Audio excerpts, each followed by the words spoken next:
Bonsoir.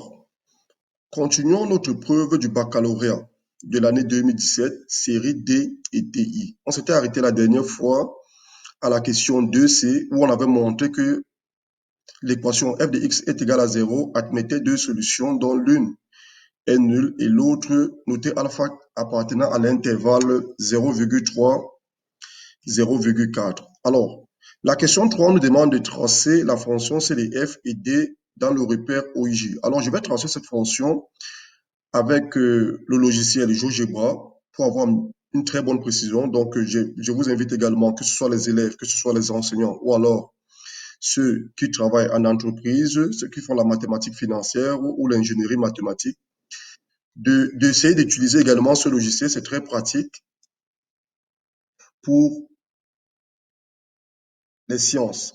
Alors, je vais tracer la fonction CF et la droite D dans ce logiciel-là pour avoir une très bonne précision et vous allez essayer de voir ce que ça nous donne.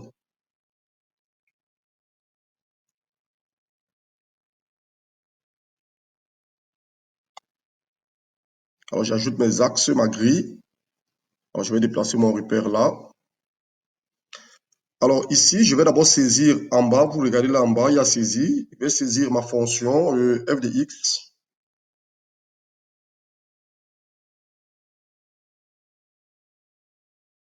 En majuscule là, est-ce que je mets ça minuscule? Alors, f de x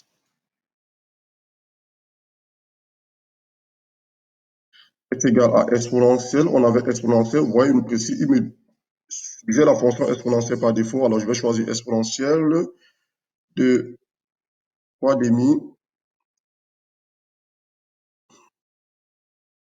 3 demi de x moins 2x moins 1. Alors, j'appuie sur Entrée. Alors, voilà ma fonction CDF. Je vais également tracer la droite D, donc je vais saisir l'équation de la droite D, y est égal à moins 2x moins 1, Entrée. Alors, voilà également ma droite D qui est associée à ma fonction f. Mais quand on regarde ça à première vue, on a l'impression qu'à un certain endroit, la courbe et la droite sont confondues. Mais quand je vais zoomer plus grand, vous verrez que effectivement la droite D est asymptote à la courbe f au niveau de moins l'infini. Alors, je vais faire une capture d'écran de cette courbe. Je vais venir l'associer sur notre feuille de composition. Alors, je vais faire une capture d'écran.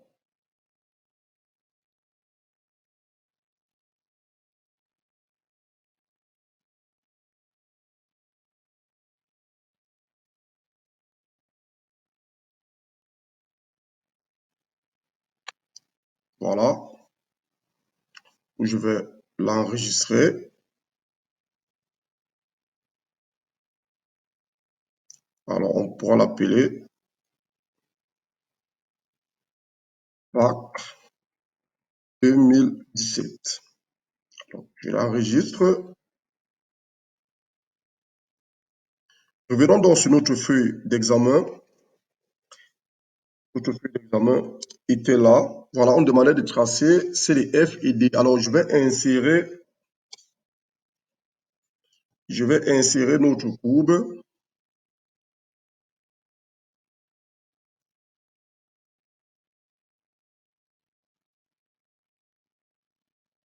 La voici ici, BAC 2017. Alors, c'était là. Voilà notre courbe que j'ai insérée. Je vais essayer de l'agrandir. C'était là. Alors, voici notre courbe et notre droite. On voit bien que la droite, alors je vais nommer la droite. Ici, c'est la droite D. Ici, c'est la courbe CDF. Alors, je vais tracer ma droite et ma courbe qui nous valait à l'examen combien de points? Qui nous valait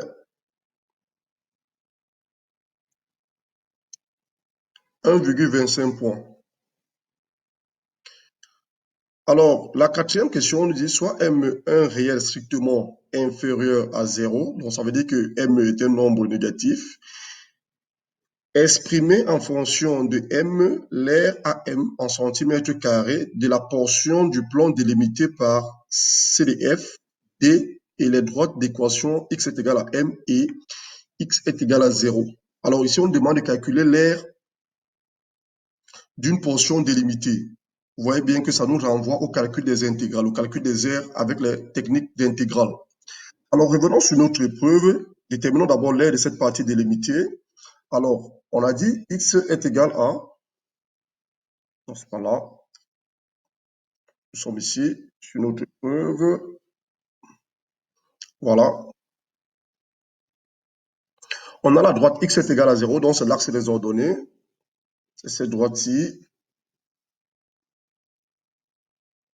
Alors, M est à gauche de 0 parce que M, on ne le connaît pas, mais on sait que c'est un nombre négatif. Et nous avons également la droite d'équation D. La droite D d'équation y est égale à moins 2x moins 1. Alors, le domaine délimité ici, ça serait cette portion-ci. On peut l'assurer.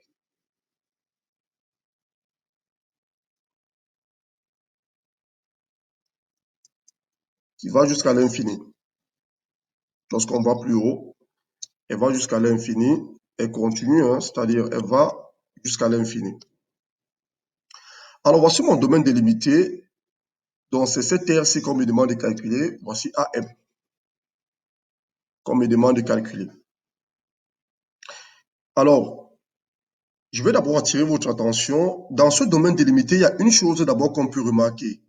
On peut remarquer que la courbe dans ce domaine délimité est au-dessus de la droite. Alors, quand la courbe est au-dessus de la droite, il y a une propriété qui nous dit quoi? Il y a une propriété qui dit que pour tout f et g, deux fonctions continues sur un intervalle AB, f supérieur ou égal à g, alors l'aire du domaine délimité serait égal à quoi? Serait égal à l'intégrale de A à B de f de x dx moins l'intégrale de A à B de g de x dx.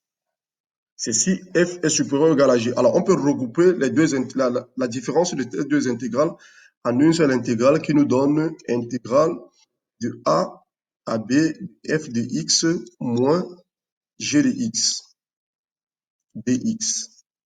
On va appliquer cette propriété dans cet exercice, dans cette question, parce que ici on demande de calculer l'aire du domaine délimité où la courbe est au-dessus de la droite. Donc ici notre f c'est la courbe et notre g c'est la droite. Donc en calculant donc son aire, qu'est-ce que ça nous donne?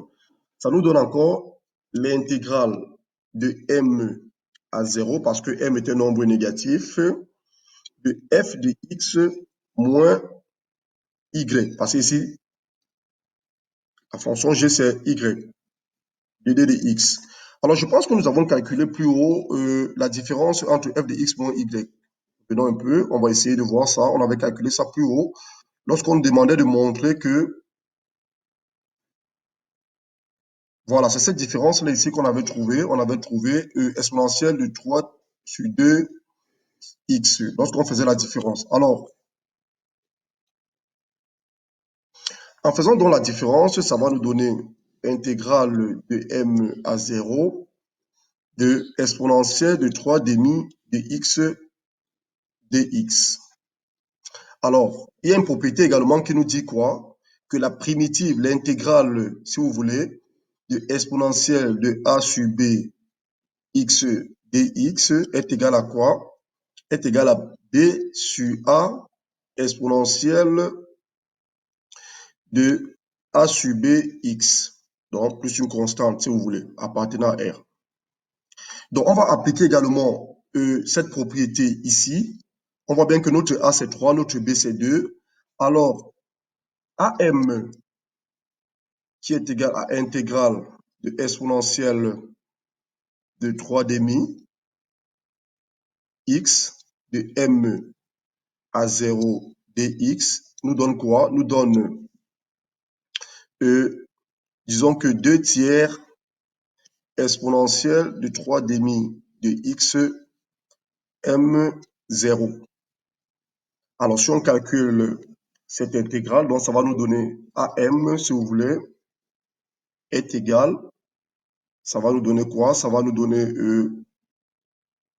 2 tiers de exponentielle de 3 demi facteur de 0, moins 2 tiers de exponentielle de 3 demi m. Donc, qu'est-ce que ça nous donne si on met 2 tiers en facteur? Ça nous donne 2 tiers facteur de 1 moins exponentielle de 3 sur 2 m. Voilà, lorsqu'on calcule l'aire AM, mais n'oublions pas ici, on nous a donné une précision au début de notre problème. Alors, revenons sur notre problème. C'est très important parce que lorsqu'on nous demande de calculer une aire, il va falloir que nous déterminions son unité. Alors, comment on a défini l'unité ici? Revenons sur notre preuve au début. Vous voyez que on a dit soit f, la fonction définie sur r par f de x est égal à exponentielle 3 demi de x sur moins 2x sur moins 1. On désigne par C de f la courbe de f dans le repère orthonomé OIJ d'unité graphique 2 cm. C'est très important. Lorsqu'on nous donne l'unité graphique 2 cm et on nous demande de calculer l'aire d'un domaine délimité, alors à notre R, on va multiplier fois 2, c'est-à-dire au niveau de l'axe des abscisses 2 cm, au niveau de l'axe des ordonnées 2 cm, donc fois 4 cm carrés. Donc l'aire que nous avons déterminée tout à l'heure, on va venir ici, on la multiplie par 4, ce qui va nous donner 8 sur 3, facteur de 1 moins exponentielle de 3 sur 2 m cm carrés. Voici notre solution finale, c'est-à-dire AM en fonction de M. Alors, qu'est-ce qu'on nous dit après? Revenons sur notre preuve. On nous demande de... Nous sommes où? Nous sommes à 4 petit b. On nous demande quelle est la limite de cette aire lorsque M tend vers moins l'infini. Alors, voici AM que nous avons trouvé. Donc, nous sommes à 4 petit b. On nous demande de calculer, calculons, la limite quand M tend vers moins l'infini de AM. Donc, on va regarder le comportement de notre R lorsque M tend vers moins l'infini. Alors, la limite quand M tend vers moins l'infini de AM, qu'est-ce que ça nous donne? Ça nous donne la limite quand M tend vers moins l'infini de 8 tiers facteur de 1 sur de 1, disons 1, moins exponentielle de 3 demi de M. Alors, lorsque M tend vers moins l'infini, on voit bien que cette fonction-ci tend vers, elle est tend vers 0. Parce que 3 demi étant positif, exponentielle de 3 sur 2 m, lorsque m tend vers moins l'infini, la fonction, elle tend vers 0. Alors, il va nous rester 1 dans la parenthèse et 8 tiers à l'extérieur. Donc, par conséquent, ça va nous faire 8 tiers fois 1 qui nous donne tout simplement 8 tiers. Donc, lorsque m tend vers moins l'infini, AM, elle tend vers 8 tiers. C'est ce qu'il fallait trouver. On peut ajouter le centimètre ou alors unité d'air. On peut ajouter centimètre carré. Alors, on va s'arrêter là. C'est ce qu'il fallait faire. C'est ce qu'il fallait faire pour notre fameux bac. Alors, on va continuer la prochaine fois au niveau du grand B. Donc, on s'arrête. On a fait 2 questions aujourd'hui. On a tracé et on a fait certains calculs. La prochaine fois, on continue avec le grand B et pourquoi pas le grand C. Alors, je vous souhaite une très bonne lecture. Si vous avez des questions ou des préoccupations, n'hésitez pas à m'écrire soit sur YouTube ou alors sur ma page Facebook. Sur ce, je vous dis au revoir.